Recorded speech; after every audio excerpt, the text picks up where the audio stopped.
अमागी media labs का IPO आ गया है। ये company cloud based SaaS company है जो मीडिया कंपनीज को इंटरनेट पर वीडियो स्ट्रीम करने में हेल्प करती है और एडवर्टाइजर को टारगेटेड एड रन करने का प्लेटफॉर्म देती है। टॉप 50 ग्लोबल मीडिया कंपनीज में से 45% इसके क्लाइंट हैं और यही वजह है कि कंपनी की रेवेन्यू ग्रोथ बहुत स्ट्रांग है। जहां फाइनेंशियल 2023 में 724 करोड़ थे, वो फाइनेंशियल 2025 में बढ़कर के 1223 करोड़ हो गई।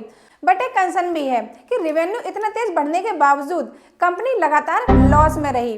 पर अच्छी बात यह है कि फाइनेंशियल 2025 में ये EBITDA लेवल पे पॉजिटिव हुई और फाइनेंशियल 2026 के फर्स्ट हाफ में इसका नेट प्रॉफिट भी पॉजिटिव दिख रहा है। ये आईपीओ 13 जनवरी को ओपन हो गया है, 16 जनवरी को क्लोज। प्राइस बैंड 343 से 361 रुपए। मिनिमम कट ऑफ प्राइस 14,801 रुपए। बाकी स्मॉल HNI और बिग HNI की मिनिमम बिडिंग डिटेल्स आपको स्क्रीन पे दिख रही होगी। Total issue size 1789 crore, offer for sale 973 crore और फ्रेश इशू 816 करोड़। अच्छी बात यह है कि 550 करोड़ टेक्नोलॉजी और क्लाउड इंफ्रास्ट्रक्चर में इन्वेस्ट करेगी। तो ओवरऑल मुझे इस कंपनी में कुछ दिक्कतें लग रही हैं कि जिस तरह के ट्रेंडी बिजनेस में है ये कंपनी, उस हिसाब से मुझे एक्सपेक्टेशन थी कि इसकी रेवेन्यू ग्रोथ 50 से 60% होनी चाहिए।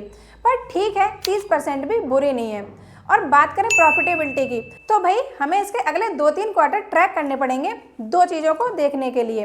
पहला तो ये कंपनी प्रॉफिटेबल रह जाए, दूसरा ये अपने प्रॉफिट मार्जिन को बेटर कर पाती है या नहीं। इसके अलावा बहुत सारे इन्वेस्टर्स ये भी देखते हैं कि प्रोमोटर होल्डिंग्स कितनी है, जितना ज़्यादा हो उतना अच्छा है। तो भाई बता दूं, इसकी प्रोमोटर होल्डिंग सिर्फ 14% है।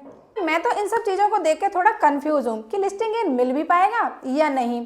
और यही बात इसके GMP में भी शो हो रही है, 12% से गिरते हुए 5.5% पे आ गया है। तो भाई ये कंपनी तो मेरे लिए उस कैटेगरी में आती है जिसमें मैं उतना ही पैसा डालूंगी कि अगर डूब भी जाए तो रोना धोना ना करना पड़े कि भाई अगर सेफ कंपनी में डाल देती तो ज़्यादा अच्छा होता।